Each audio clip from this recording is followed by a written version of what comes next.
और मैं जिसने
वो शायद वो जहाज पे भी ना चढ़ सके, वो शायद मर जाएगा।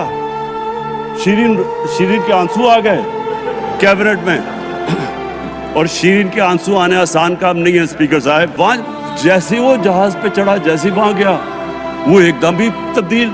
और आज वहां जाके तकरीरें कर रहा है, वहां बैठ के स्कीमें कर रहा है, वहां बैठ के प्लानिंग करके जी उसे इतना पैसा दो, उधर इधर पैसा खिलाओ। सारी इनकी एक कोशिश है, जब से हम 2.5 साल से हुकूमत आई है, ये सारे बड़े बड़े डाकू इकट्ठे होके ये समझ रहे हैं कि इमरान खान को कुर्सी का इतना शौक है कि इसके ऊपर इतना प्रेशर डालो कि ये जी हमें जिस तरह जनरल मुशर्रफ ने एनआरओ दिया था ये भी दे देगा।